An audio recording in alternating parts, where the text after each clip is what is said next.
We are currently in that quiet moment regarding Sunbreak where Capcom isn't giving us any information regarding the upcoming expansion, so what better time to talk about monsters I personally think should return within Monster Hunter Rise Sunbreak.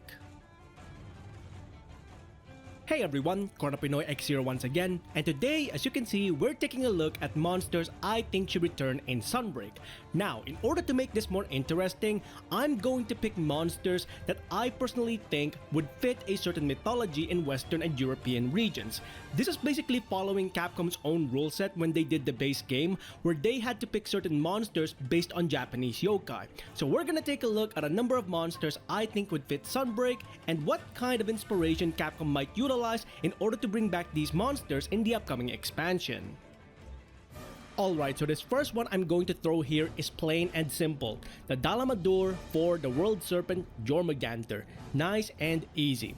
Now, it's not just Jormungandr that I think is the reason behind Dalamadur coming back into the game. It's also due to the fact that as of right now, Capcom hasn't really capitalized on the verticality of Monster Hunter Rise. We do get to climb up certain parts of the locale, but we don't use wire bugs as a means of fighting monsters. At most, we use it in order to use wirefall, but that's about it.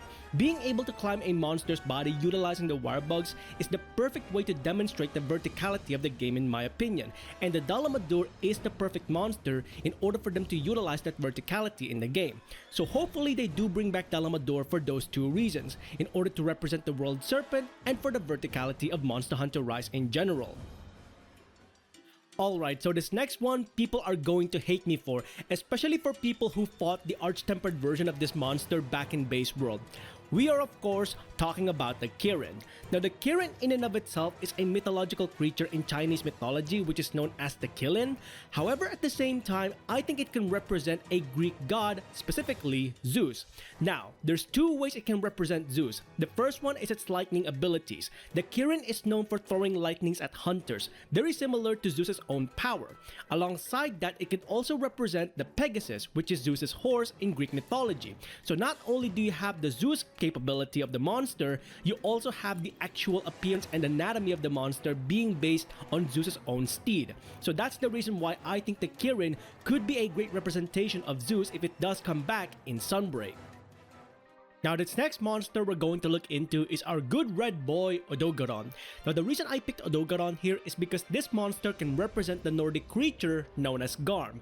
Now Garm is known for guarding the gates of hell and is usually portrayed as a dog or a wolf, very similar to how we see the Odogoron. Not only that, the Odogoron is known for usually loitering in areas like the Rotten Vale, which can be considered as very hell-like in my opinion. So not only do we have the location here, we also have the representation of the creature.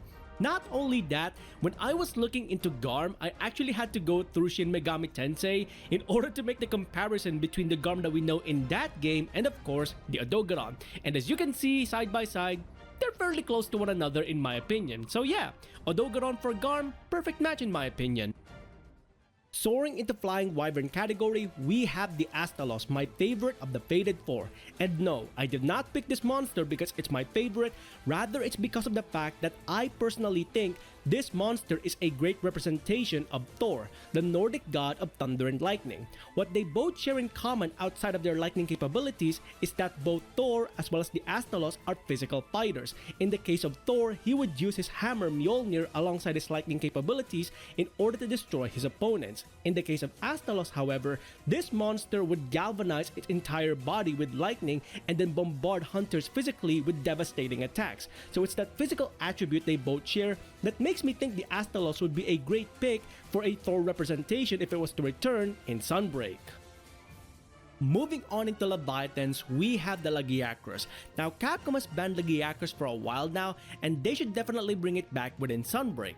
With that being said, however, what kind of mythological creature would this Leviathan represent in the expansion? Now I'm not quite sure if this can be considered as a mythological creature, but Capcom can travel to the Scottish Highlands and take a look at Nessie, the Loch Ness Monster. The reason for this is twofold. The first one, plain and simple, they both live in large bodies of water. With that being said, however, the Lagiacrus will be fighting on land simply because there's no underwater combat within Sunbreak. Now the other reason is even easier. When you take a look at the Lagiacrus and this photo of the Loch Ness Monster, you could easily mistake the Lagiacrus for the Loch Ness Monster, so that would be a great way for Capcom to utilize the Loch Ness Monster myth as a means of bringing back Lagiacrus within Sunbreak. Now, the final monster we're going to look into is going to be the brute wyvern Bomboro. Now, during my research, I decided to take the deer and the stag as one of the main bases for the Bomboro in mythology, and what I found is rather fascinating. Despite deers and stags not being prominent in any kind of mythology, they are present in many different cultures, which means that they would refer to these creatures at some capacity. Very similar to how the Bomboro, despite being lower on the food chain and not being as prominent, is still present in many of the locales in the New World back in Iceborne. This is something that Capcom can utilize in order to bring back the Bomboro, in that it's a lesser creature similar to deers and stags in mythology, but it's still ever present in any culture that you see it in. So hopefully they do bring it back in Sunbreak. Alongside that, we also have the Viking armor for this creature, so that's definitely something that can fit the European theme that Capcom is going with the upcoming expansion. And that's going to be my current list of monsters that should return in Sunbreak alongside the folklore and mythology that they could be based on. With that being said, however, we still haven't covered the plethora of mainline monsters in this video in any capacity, alongside any folklore or mythology that I haven't covered in this video. So there's still quite a lot that we can choose from in terms of monsters and mythology that we can mix and match. So with all of that being said, I'm going to ask you this question. Which monsters do you think should return in Sunbreak, and which mythology and folklore would you utilize in order to bring them back within this expansion? Let us know in the comments below your choices of monster and folklore combination in order to justify which monsters should return in Sunbreak. Now, with all of that being said, if you enjoyed these videos, please consider hitting the like on the video itself and subscribing to the channel, as well as hitting that bell icon so you can go ahead and catch up on any future Monster Hunter content that I might be doing or any other games that I might be playing in future. Until then, I hope you enjoyed this video. Thanks ever so much for watching, and I'll see you next time. Onward and upward.